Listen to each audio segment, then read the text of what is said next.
Hello, welcome to Kettland crafts. ഓം നമഃ ശിവായ.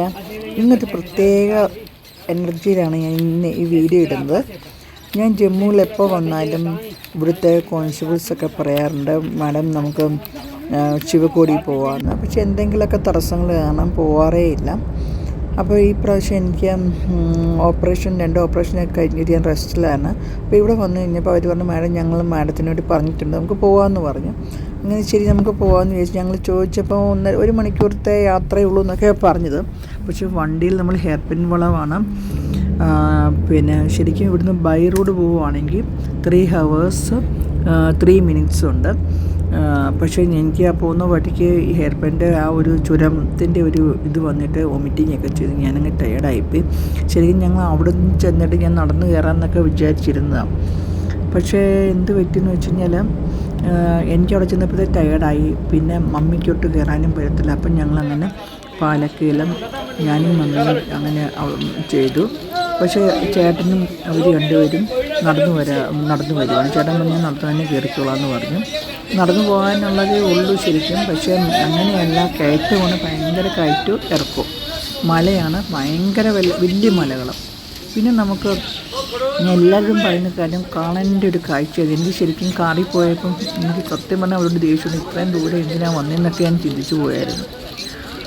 അവിടെ ചെന്നതൊന്ന് കണ്ടു കഴിഞ്ഞപ്പോൾ സത്യം പറയാലോ, ഞാൻ എത്ര പല അമ്പലങ്ങളിലും ഒക്കെ പോയിട്ടുണ്ടെങ്കിലും ഇത്രയൊരു പവർഫുള്ളുള്ള ഒരു ഫീലിങ് അതെങ്ങനെ പറയാൻ പറ്റും എനിക്കറിയില്ല. അത്ര ഒരു ഇതാണ്, കണ്ടാൽ മാത്രമേ പറ്റൂ. പക്ഷെ നമുക്കൊരു കാര്യം, ഇത് ഫുള്ള് ആർമിയുടെ അണ്ടറിലാണ്.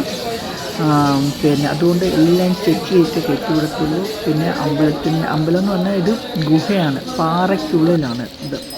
അതിൻ്റെ കഥ എന്താണെന്ന് വെച്ച് കഴിഞ്ഞാൽ ശിവപാർവതിയാണ്, സ്വയംഭൂവാണിത്. പിന്നെ ചാർധാമിൽ പോയി നമ്മൾ പറയാറുണ്ട് ചാർധാം കാണണം.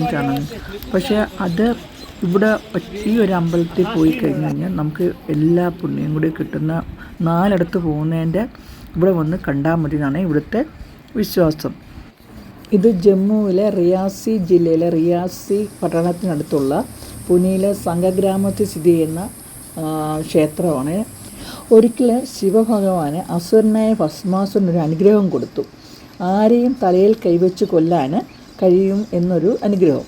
ആ അനുഗ്രഹം ലഭിച്ചതിന് ശേഷം എന്ത് ചെയ്തു, ആദ്യം തന്നെ ശിവഭഗവാനെ കൊല്ലാൻ വേണ്ടി ഭസ്മാസുരൻ ചെയ്തൊരു കഥ നിങ്ങൾക്ക് എല്ലാവർക്കും അറിയാമെന്ന് എനിക്ക് വിശ്വാസമുണ്ട്. അപ്പോൾ എന്ത് ചെയ്യുന്നു വെച്ച് കഴിഞ്ഞാൽ, അപ്പോൾ ഭസ്മാസുരൻ ശിവഭഗവാനെ കൊല്ലാൻ വേണ്ടി തീരുമാനമെടുത്തു. എന്ന് വെച്ചാൽ ആ കൈ വെച്ച് കഴിഞ്ഞാൽ മരിച്ചു പോകും. അപ്പോൾ ശിവഭഗവാൻ തന്നെയാണല്ലോ അനുഗ്രഹം കൊടുത്തത്. അപ്പോൾ ശിവഭഗവാൻ എന്ത് ചെയ്തു, പാർവതി ദേവിയെയും കൂട്ടി ശിവൻ തൻ്റെ ആയുധമായ തൃശൂലം അടുത്തുള്ളൊരു പർവ്വതത്തിലേക്ക് എറിഞ്ഞു. അതാണ് ശിവഘോരി ഗുഹ. അങ്ങനെയാണ് ശിവഘോരി ഗുഹ സൃഷ്ടിച്ചത്. ശിവൻ ഒളിവിൽ പോയ ഈ ഭസ്മാസുരൻ്റെ മുൻപിൽ നൃത്തം ചെയ്യാൻ തുടങ്ങിയപ്പോൾ വിഷ്ണു സുന്ദരിയായ മോഹിനിയായി പ്രത്യക്ഷപ്പെട്ടു. മോഹിനിയുടെ കഥ അറിയാമല്ലോ. അങ്ങനെ മോഹിനിയുടെ മനോഹരമായ തേജസ് ഭസ്മാസുരനെ ആകർഷിച്ചു. അവൻ അവളെപ്പോലെ തന്നെ നൃത്തം ചെയ്യാൻ തുടങ്ങി. എന്ന് വെച്ചാൽ മോഹിനി ഡാൻസ് ചെയ്യുന്നത് കണ്ടപ്പോൾ ആ ഒരു മായയിൽ ഭസ്മാസുരൻ നൃത്തം ചെയ്യാൻ തുടങ്ങി. പിന്നെ ശിവഭഗവാനും കുടുംബവും ഇവിടെ താമസിച്ചു തുടങ്ങി. ശിവഭഗവാനെ, നന്ദി, ഗണേശനെ, കാർത്തികൻ, 33 കോടി ഹിന്ദുദേവകൾ എന്നിവരോടൊപ്പം 4 അടി ഉയരമുള്ള ലിംഗത്തിൽ ഇരിക്കുന്നു. ഇതാണ് ഇവിടുത്തെ ഏറ്റവും വലിയ ഇത്. പിന്നെ ഈ ഗുഹയെക്കുറിച്ച് ഋഷിമാർക്കും സാധുക്കൾക്കും മാത്രമാണ് ഈ ഗുഹ ധ്യാനത്തിന് ഉപയോഗിച്ചുകൊണ്ടിരുന്നത്. ആയിരക്കണക്കിന് വർഷങ്ങൾക്ക് ശേഷമാണ് ഒരു ഇടയനാണ് ഈ ഗുഹ കണ്ടെത്തിയത്. അതിനുള്ളിൽ ഒരു പ്രകൃതിദത്തമായ ശിവലിംഗവും ചുവരുകളിൽ വിവിധ ചിത്രങ്ങളും അവർ കണ്ടെത്തി. അങ്ങനെയാണ് എന്ന് വെച്ചാൽ ഞാൻ ഇനി എനിക്കുണ്ടായ അനുഭവം പറയട്ടെ. അപ്പം നമ്മൾ ഇങ്ങനെ അവിടെ മോളിൽ ചെന്നതിന് ശേഷം എന്ത് ചെയ്തെന്ന് വെച്ച് കഴിഞ്ഞാൽ, പിന്നെ പഴയ ഗുഹ, ആ ഗുഹയുടെ രണ്ട് സൈഡുണ്ട് ഓപ്പൺ ചെയ്യുന്ന. അവരാദ്യം തന്നെ പറഞ്ഞിരുന്നു മമ്മിക്ക് കയറാൻ പറ്റത്തില്ലെന്ന്. പക്ഷെ എന്തായാലും ഞങ്ങൾ വിചാരിച്ചു നമ്മൾ ഫസ്റ്റ് ടൈം അല്ലേ, നമുക്ക് പറ്റുമോ എന്നറിയാത്തതുകൊണ്ട് മമ്മിയും കൂടി വന്നു. പക്ഷെ അകത്ത് കയറിയുമ്പോൾ ഭയങ്കര കൂളിങ്. പ്രകൃതി നമുക്ക് വേണ്ടി എന്തൊക്കെയാണ് ഒരുക്കി വെച്ചേക്കുന്നതെന്നുള്ളത് ശരിക്കും കാണേണ്ട കാഴ്ച. ആ ഗുഹയ്ക്കുള്ളിൽ ഓരോ ഭാഗങ്ങളിങ്ങനെ നമ്മൾ ചിത്രങ്ങളൊക്കെ കണ്ടിട്ടേ ഉള്ളൂ. പക്ഷെ നേരി കണ്ടു കഴിഞ്ഞാൽ നമ്മൾ കയറി ചെല്ലുമ്പം തന്നെ ശിവഭഗവാനെ അവർ 3 രൂപയ്ക്കുന്ന വിഗ്രഹങ്ങളാണ് കാണുന്നത്. അപ്പം ഞങ്ങൾ അങ്ങനെ കയറി ഉള്ളിലോട്ട് കയറാൻ നേരത്ത് പോലീസുകാർ നമ്മൾക്ക് കൂടെ വന്നിട്ടുണ്ടായിരുന്നു. അവർ പറഞ്ഞിരുന്നു അമ്മയ്ക്ക് പോകാൻ പറ്റില്ല എന്ന്. പക്ഷെ നമ്മൾ വിചാരിച്ച് കയറാൻ പറ്റുമെന്ന് വെച്ചാൽ മമ്മിയോട് കൊണ്ടുപോയി. പിന്നെ ചെന്നപ്പോഴാണ് മനസ്സിലാവുന്നത് ശരിക്കും ഒരാൾക്ക് മാത്രം കയറി പോകാവുന്ന ഒരു ചെറിയൊരു ഇടനാഴിയൊന്നും പറയാൻ പറ്റില്ല. എനിക്ക് തന്നെ പോകാൻ പറ്റുമോ എന്ന് എനിക്ക് സംശയമായിരുന്നു. ഞാൻ ചോദിക്കുന്നുണ്ടെങ്കിൽ ശ്വാസം കിട്ടുമോ എന്ന് ചോദിക്കുന്നുണ്ടായിരുന്നു. അതിന് മമ്മിയെ പിന്നെ അവർ തിരിച്ചിറങ്ങിയിട്ട് അവർ വേറെ വഴി കൂടെ കൊണ്ടുപോയി. അങ്ങനെ ഞങ്ങൾ വെച്ചാൽ ആദ്യം നമ്മൾ ശരിക്കും എങ്ങനെയാണെന്ന് വെച്ചാൽ നമ്മൾ ശരിക്കും നമ്മൾ ബാത്റൂമിലൊക്കെ പോകുമ്പോൾ ആ രീതിയിൽ ഇരുന്നു, അതിനുശേഷം എറിഞ്ഞു, പിന്നെ എണ്ണി, അങ്ങനെ ഒരാൾ മുമ്പിലോട്ട് പോയാൽ മാത്രമേ നമുക്ക് ആ ഗുഹയ്ക്കുള്ളിൽ കൂടെ കയറാൻ പറ്റൂ. ശരിക്കും ഒരു വല്ലാത്ത ഫീലിംഗ്. ശരിക്കും ഞാൻ അപ്പോൾ എനിക്ക് നമ്മളെന്താ പറഞ്ഞാൽ ആ ഒരു അനുഭൂതി ശരിക്കും ഞാൻ ഇമോഷണലായിട്ട് കുറേ കരഞ്ഞു പോയി. അപ്പോൾ ഇവർ വിചാരിച്ചു എനിക്ക് ശ്വാസം കിട്ടാഞ്ഞിട്ടാണ്. പക്ഷെ നമുക്ക് ആ ഉള്ളിൽ കൂടി പോകുമ്പം ഭയങ്കര ഒരു ഫീലിംഗ്, നമ്മൾ അറിയാതെ നമ്മൾ ഭഗവാനെ വിളിച്ചു പോകും. അത്ര ഒരു ഫീലിംഗ് ആയിരുന്നു.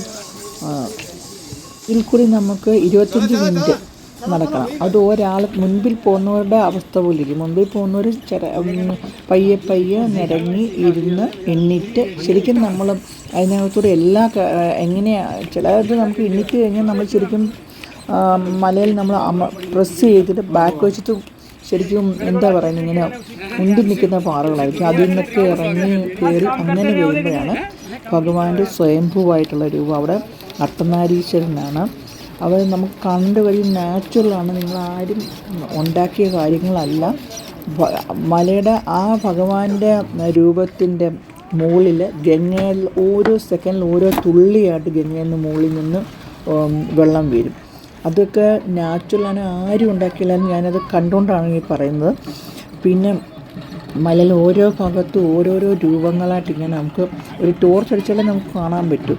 ഓരോരോ രൂപങ്ങളായിട്ട് നമുക്ക് കാണാൻ പറ്റും. ഭഗവാനും പാർവതിദേവിയും അമർനാഥിൽ ഈ വഴിയായിരുന്നു പോയിക്കൊണ്ടിരുന്നത്. അത് നമുക്ക് പിന്നെ അവിടെ നിന്നുകൊണ്ട് അവരതെല്ലാം കാണിച്ചു തരുന്നുണ്ട്. പിന്നെ നമ്മൾ ഭാഗവതത്തിൽ പഞ്ചപാണ്ഡവരുടെ ഒരു കഥ കേൾക്കാറുണ്ടല്ലോ. ലാസ്റ്റ് സമയമാകുമ്പം പഞ്ചപാണ്ഡവരും അവർക്ക് രാജ്യമൊക്കെ കിട്ടിക്കഴിയുമ്പോൾ പിന്നെ അവർക്കൊരു സങ്കടം വന്നതിന് ശേഷം അവരെന്ത് ചെയ്യും, തിരിച്ചവർ മരിക്കാൻ വേണ്ടി പോകുന്ന ഒരു ഭാഗം നമ്മളെ കേട്ടിട്ടുണ്ടായിരുന്നു. അങ്ങനെ നടന്ന് പോകുമ്പോൾ ഓരോരുത്തരായിട്ട് വഴി വെച്ച് അവരുടെ ജീവൻ നഷ്ടപ്പെടുന്നു. ലാസ്റ്റിൽ യുധിഷ്ഠിരനും ഒരു നായയും കൂടിയാണ് പോകുന്നത്.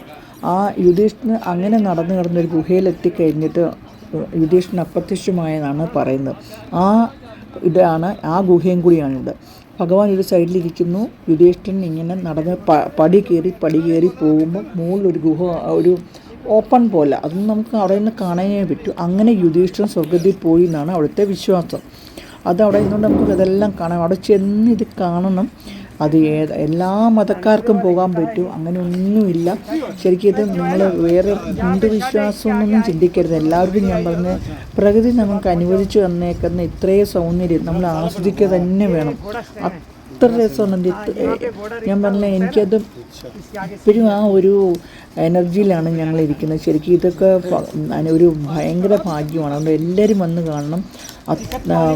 ഭയങ്കര അനുഭൂതിയാണ്. പിന്നെ മമ്മി നമുക്ക് ഇറങ്ങി വരുന്നത് വേറൊരു ഗുഹയുടെ ഓപ്പണിങ് കൂടിയാണ്. അതുവഴിയും കയറാൻ പറ്റാത്തവർക്ക്, ഭയങ്കര വണ്ണമുള്ളവർക്ക് ഇതിനകത്തൂടെ കയറാനേ പറ്റില്ല. എന്നുവെച്ചാൽ ഞെരുങ്ങിയാണ് നമ്മൾ പോകുന്നത്. അതുകൊണ്ട് പിന്നെ നടന്ന് നമുക്ക് പോവുകയാണെങ്കിൽ ഇടയ്ക്ക് രാമക്ഷേത്രം, അങ്ങനെ ചെറിയ അമ്പലങ്ങളൊക്കെ ഉണ്ട്. അവിടെയൊക്കെ കയറിയിട്ട് പോകാൻ പറ്റും. പക്ഷേ നമ്മളിങ്ങനെ പോയിരുന്നത് കൊണ്ട് നമുക്ക് അവർ കാണിച്ചു തരുന്നേ ഉള്ളൂ. പിന്നെ കണ്ട ആ ഒരു നദി ശിവഗംഗയാണ്. എന്നുവെച്ചാൽ ശിവനും പാർവതിയും കുടുംബങ്ങളും കുളിക്കുന്ന സ്ഥലമാണ്. പിന്നെ നമുക്ക് മോഹിനിയുടെ ഈ ഗുഹയ്ക്കുള്ളിൽ മോഹിനിയുടെ രൂപമുണ്ട്. ഇതെല്ലാം കുത്തി വെച്ചേക്കുന്നതല്ല, നാച്ചുറലി ആ ഗുഹയിൽ ഇങ്ങനെ വന്നതാണ്. എല്ലാം നാച്ചുറലായിട്ട്, എല്ലാം സ്വയംഭൂവായിട്ട് വന്നേക്കുന്ന ഓരോരോ കാര്യങ്ങളാണ്. പിന്നെ നമ്മളെ പോലീസിൻ്റെ ഇതുകൊണ്ട് ചെന്നതുകൊണ്ട് നമുക്ക് ദ്വാരയൊക്കെ ചെയ്യാൻ പറ്റി. ഗുഹയ്ക്കുള്ളിൽ നിന്ന് കയറി ഇറങ്ങി വരുമ്പോഴത്തേക്ക് നമ്മൾ ശരിക്കും പറഞ്ഞാൽ നമ്മളൊരു പുതു ജന്മമാണെന്ന് നമുക്ക് തോന്നിപ്പോകും. അത്രയും ഒരു അതെനിക്ക് എങ്ങനെ വാക്കുകളിൽ കൂടി പറയാനേ പറ്റുന്നില്ല. അത്രയ്ക്കൊരു ഞാൻ ഇമോഷണലായിപ്പോയി ഞങ്ങളെല്ലാവരും. ഒന്നും പ്രതീക്ഷിക്കുക, എന്താ പറയുക, നമുക്ക് ആ ഒരു നിമിഷം നമ്മുടെ ജീവിതത്തിൽ എന്താ നടക്കുന്നതെന്ന് പോലും അറിയാതെ നമ്മളറിയാതെ നമ്മൾ ശരിക്കും കരഞ്ഞു പോകും. അത്രയ്ക്കൊരു അവസ്ഥയായിരുന്നു. ഭഗവാനെ നമ്മൾ നമുക്ക് മനസ്സിൽ നിന്ന് അവിടെ ചെന്ന് കഴിഞ്ഞിട്ട് നമ്മൾ അവർ എക്സ്പ്ലെയിൻ ചെയ്യുമ്പോഴൊക്കെ എനിക്ക് പകുതിയും കേൾക്കാനേ പറ്റുന്നില്ല. എന്നുവെച്ചാൽ ഞാൻ വേറെ എന്തോ ഒരു ലോകത്ത് നിൽക്കുന്ന പോലെ എനിക്ക് ആദ്യമായിട്ട് ഇങ്ങനൊരു ഇമോഷണൽ ഒരു അവസ്ഥ വന്നത്. അത്രയും ഭംഗിയായിരുന്നു. പിന്നെ ഞാൻ എല്ലാവരോടും പറയാം, നിങ്ങൾ പോയി കാണണം. പിന്നെ അത്രയ്ക്ക് ഭംഗിയാണ്. നമുക്ക് എന്താ പറയുക, പ്രകൃതി എന്തെല്ലാം കാര്യങ്ങളാണ് ഇങ്ങനെ നമുക്ക് കാണാൻ വേണ്ടി തന്നിരിക്കുന്നത്. അപ്പോൾ ഉള്ള സമയം നമ്മൾ സന്തോഷത്തോടെയും സമാധാനത്തോടെയും ഇരിക്കാൻ ശ്രമിക്കുക. നമുക്ക് ജീവിതമൊക്കെ ഇത്രയൊക്കെ ഉള്ളൂ. എനിക്ക് ഇതിനകത്ത് നമുക്ക് ഫോട്ടോയോ വീഡിയോ ഒന്നും എടുക്കാൻ പറ്റാത്തൊരു സങ്കടമുണ്ട്. ശരിക്കും പറഞ്ഞാൽ അത്രയ്ക്ക് കാണാണ്ട്. ഇവർ എന്താ ചെയ്യുന്നത് വെച്ചാൽ ഇവിടെ കയറുമ്പം തന്നെ താഴ്ന്ന് തന്നെ ആർമി ഫുള്ള് ചെക്ക് ചെയ്തിട്ടാണ് വിടുന്നത്. പിന്നെ നമ്മൾ പിന്നെ ഗുഹയുടെ എൻട്രി ഭാഗത്ത് വരുമ്പം പോലീസുകാരും ആർമിക്കാരും ഫുൾ ഒന്നുകൂടെ ചെക്ക് ചെയ്യും. അഥവാ ഇവിടെ വരെ വേണമെങ്കിൽ നമുക്ക് ഈ നടന്നു പോകുന്ന വഴിയെല്ലാം നമുക്ക് വീഡിയോ ഒക്കെ എടുക്കാം. പക്ഷെ മുകളിൽ ചെന്നിട്ട് വീഡിയോ എടുക്കാൻ പറ്റത്തില്ല. ഫോൺ അന്നേരം തന്നെ അവരെല്ലാം മാറ്റി വയ്ക്കും. നമ്മുടെ കയ്യിൽ ഒരു സാധനം, ഈവൻ ബാഗ് പോലും കയറ്റാതെയാണ് അവർ കൊണ്ടുവന്നത്. ബാഗൊന്നും കൊണ്ട് കയറാനേ നമുക്ക് പറ്റില്ല. ഒരാൾക്ക് കടക്കാൻ പറ്റാത്ത ഒരു സ്ഥലത്ത് നമുക്ക് ബാക്കി ഒരു സാധനം കൊണ്ട് കയറാൻ പറ്റത്തില്ല. പിന്നെ ഇറങ്ങിപ്പോരാൻ നേരത്താണെങ്കിൽ അവർ ശരിക്കും പറഞ്ഞു കഴിഞ്ഞാൽ പെട്ടെന്ന് തന്നെ അവർ ഇറക്കി. അപ്പോൾ നമ്മൾ ദർശനമെല്ലാം കഴിഞ്ഞ് തിരിച്ച് വന്ന് പോലീസ് റൂമിൽ വന്ന് നമ്മൾ പിന്നെ ഫോണും കാര്യങ്ങളൊക്കെ എടുത്ത് കുറച്ച് നേരം റെസ്റ്റ് ചെയ്തതിന് ശേഷം പിന്നെ നമ്മൾ തിരിച്ചിറങ്ങി. പെട്ടെന്ന് തന്നെ നമ്മൾ തിരിച്ച് അവർ കൊണ്ടുപോകുന്നുണ്ട്. ഇറക്കുന്നതിന് അത്രയും പ്രശ്നമില്ല. അവരും ചേട്ടനും പിള്ളേർ അവർ 3 പേരും ഒരു മണിക്കൂർ കൊണ്ട് അവരും തിരിച്ചിറങ്ങി വന്നു.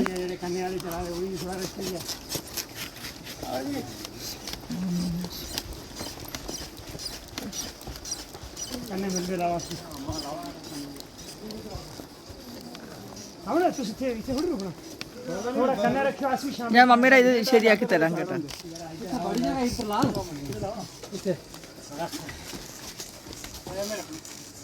ഓക്കെ.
यहाँ पर फ्री में यात्री का नाम का मोबाइल और कैमरा यहाँ पर भी जमा करवा सकते हैं। मिलेगा यात्री की सुविधा के लिए लॉकर की व्यवस्था यहाँ पर फ्री में यात्री का नाम।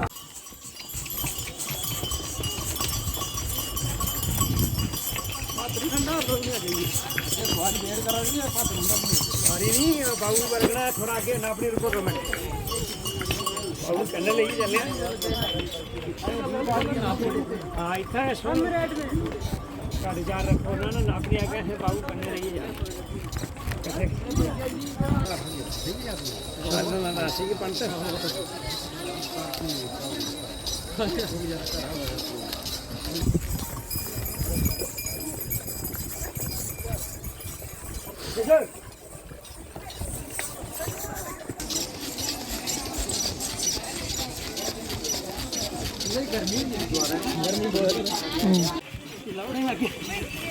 आगे फिर पहले पिछले लगता चाहिए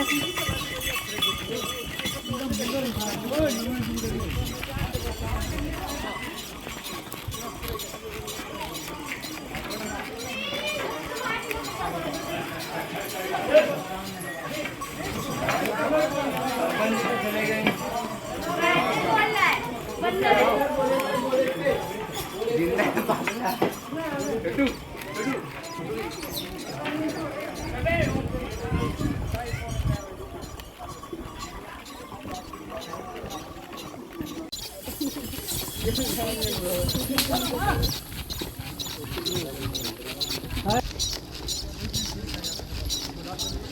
मंदिर सामने मंदिर सामने भैया प्रसाद ले लो मंदिर में फोन होया ना ड्रोन में ऐसे नहीं ऐसे आस्ते आस्ते चलना भाई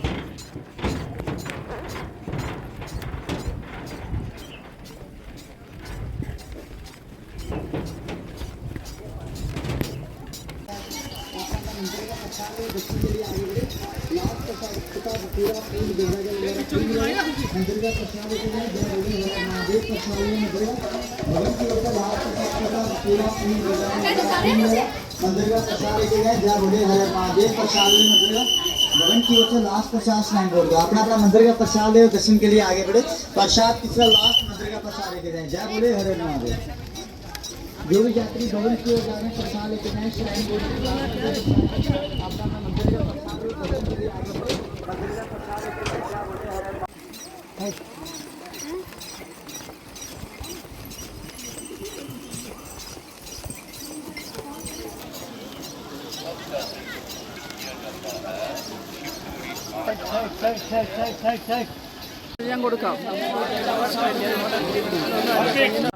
അപ്പോൾ നമ്മൾ ദർശനമെല്ലാം കഴിഞ്ഞ് പയ്യെ തിരിച്ചു ഇറങ്ങി ഞങ്ങൾ നേരെ നമ്മുടെ ഒരു പയ്യൻ്റെ വീട്ടിൽ പോയി അവർ ഫുഡൊക്കെ ഉണ്ടാക്കി വെച്ചിട്ടുണ്ട് അതെല്ലാം കഴിച്ച് കുറച്ച് റെസ്റ്റ് ചെയ്തതിന് ശേഷം നമ്മൾ ഇറങ്ങി.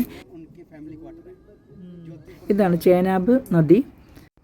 ഈ നദിയിലെ വെള്ളത്തിന് ഭയങ്കര തണുപ്പാണ്, ഐസ് കട്ട പോലെയാണ് ഇവിടുത്തെ നദിയിലെ വെള്ളം. ടൂറിസ്റ്റുകൾക്ക് ഇവിടെ റാഫ്റ്റിംഗ് നടത്താനുള്ള സൗകര്യം ഉണ്ട്. പിന്നെ നമ്മൾ ആ ദൂരെ കാണുന്ന പാലം കണ്ടോ, അതാണ് നരേന്ദ്രമോദിജി കഴിഞ്ഞ ദിവസം ഉദ്ഘാടനം ചെയ്ത പാലം. പിന്നെ കട്ടറയിൽ നിന്നും ശ്രീനഗർ വരെയുള്ള പാലമാണ് നമ്മളിപ്പോൾ കണ്ടത്.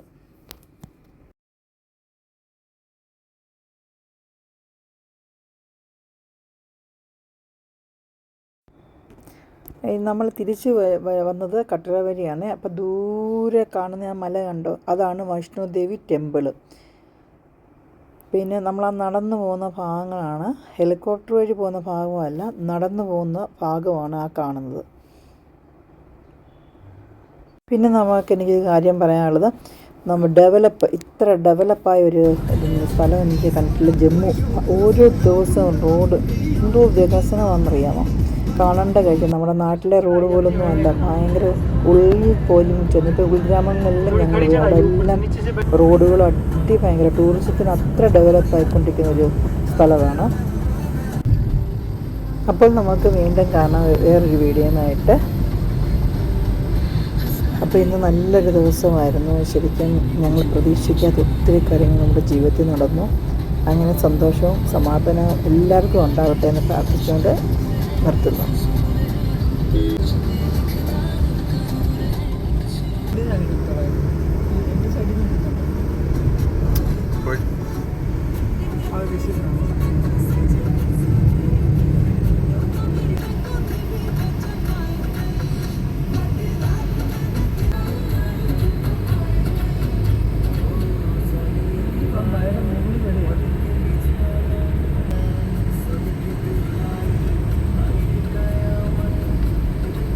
ये गंडोले के तुरंत लेकर आए लिफ्ट यहाँ से।